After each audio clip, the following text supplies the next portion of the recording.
10:46 तक का अति उत्तम मुहूर्त है।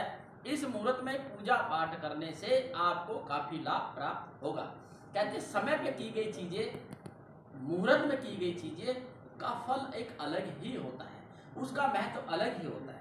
बात कर रहे थे माँ कालरात्रि की उत्पत्ति कैसे हुई, माँ कालरात्रि की कथा गाथा क्या है, उसके बारे में बात करते हैं। माँ कालरात्रि की उत्पत्ति के लिए सभी देवताओं ने मिलकर भगवान शंकर से प्रार्थना की थी। जब भगवान शंकर से प्रार्थना की थी कि तब भगवान शंकर जी के पास सभी देवी देवता गए थे। उन्होंने कहा था, भगवान शंकर जी हमारी रक्षा करो, रक्षा करो, क्योंकि दो राक्षस ने उधम मचाया हुआ था पूरे भूलोक में और स्वर्गलोक में, दोनों जगह।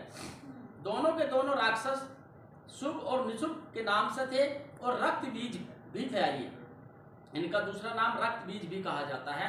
तो माँ कालरात्रि उन असुरों का विनाश करने के लिए उत्पन्न हुई है और माँ पार्वती का रूप है। ये माँ पार्वती का रूप भगवान शंकर देवादिदेव महादेव की आदेश पर माँ पार्वती ने काली का रूप यानी कि कालरात्रि का रूप धारण किया था।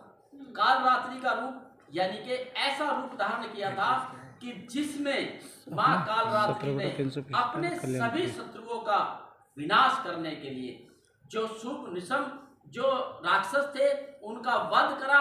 और वध करने के बाद, क्योंकि उनकी एक विशेषता थी, वे राक्षसों ने वरदान प्राप्त किया हुआ था कि अगर उनका एक बूंद खून पृथ्वी पर गिरेगा तो उसमें 100 उत्पन्न हो जाएंगे, यानी एक बूंद से 100 उत्पन्न हो जाएंगे। लेकिन जब उनका गर्दन या कोई अंग कटता था तो और बहुत सारे राक्षस उत्पन्न होते थे। इसीलिए सभी देवी देवताओं को वो परास्त करते रहे।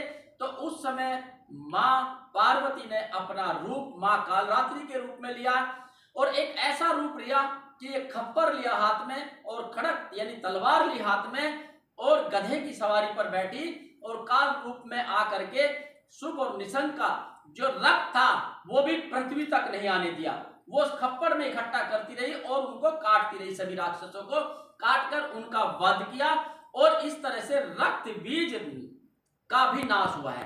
रक्त बीज का नाश हुआ है तो इसलिए माता पार्वती का जो स्वरूप है वो बिल्कुल बेहद डरावना और काला रूप है, इसीलिए कालरात्रि का नाम दिया गया है। इस दिन कोई भी शत्रु या कोई भी इस तरह की चीजें है तो उसको शांत करने के लिए माँ कालरात्रि की पूजा पाठ करनी चाहिए, क्योंकि शत्रुओं का विनाश करने के लिए माँ कालरात्रि का उत्पत्ति हुई थी भगवान शंकर के आदेश के अनुसार। ऐसे में जब राक्षसों का वध हुआ तब भूलोक और स्वर्गलोक में शांति हुई और तभी सभी देवी देवताओं ने आराधना की, प्रार्थना की और उसके बाद माँ को कालरात्रि 7वें कालरात्रि नवरात्रि में पूजना शुरू कर दिया।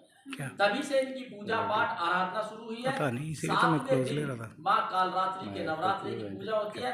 इस दिन पूजा पाठ करने से शत्रु बाधाएं खत्म हो जाती है। अगर कोई आपका शत्रु है उसका नाम लेकर के एक पर्चे पे नाम लेकर के लिख करके पूजा करे, आप मंत्र जाप करे, शत्रु नतमस्तक हो जाएगा, आपके सामने झुक जाएगा और जीवन में कभी आपके सामने मुंह नहीं उठाएगा। ऐसे में माँ कालरात्रि की यही असीम कृपा और महत्वता है। तो कैसे की जाए पूजा अर्चना, क्या विधि है, और जब हम पूजा पाठ करते हैं तो किन बातों को हमें ध्यान में रखना चाहिए और क्या ऐसी बातें हैं जिसे हमें नजरअंदाज करना चाहिए? बिल्कुल, सबसे ज्यादा तो हमें ध्यान रखना चाहिए कि हमें तामसिक भोजन नहीं करना है और तामसिक बातों से भी दूर रहना है। हमारी वाणी अच्छी होनी चाहिए, वाणी से अच्छी भावना निकलनी चाहिए और जो भोजन लहसुन प्याज मीट मांस मदिरा आदि तंबाकू गुटखा शराब इन सब से दूर रहना चाहिए। हम पूजा पाठ जब करते हैं हमारा मन और शरीर भी पवित्र रहना चाहिए, तब हम पूजा पाठ करते हैं। और माँ तो देखिए, मैं हर बार बोलता हूँ, माँ तो होती ही भोली होती है। सारी माँ जो हमें जन्म देती है वो भी भोली है, जो हमारी 9 की 9 देवियाँ हैं वो भी भोली है, बहुत सीधी है। ये सिर्फ इनका जो जन्म हुआ है, इनकी जो उपासना हुई है, जो इनकी उत्पत्ति हुई है माताओं की, किसी न किसी राक्षसों का वध करने के लिए या सृष्टि की उत्पत्ति करने के लिए इनका जन्म हुआ। ऐसे में ये ध्यान रहे कि माँ कालरात्रि की पूजा पाठ जब आप करते हैं, आप भाव से कुछ भी चढ़ाइए, लेकिन माँ कालरात्रि को गुड़ सबसे ज्यादा प्रिय है।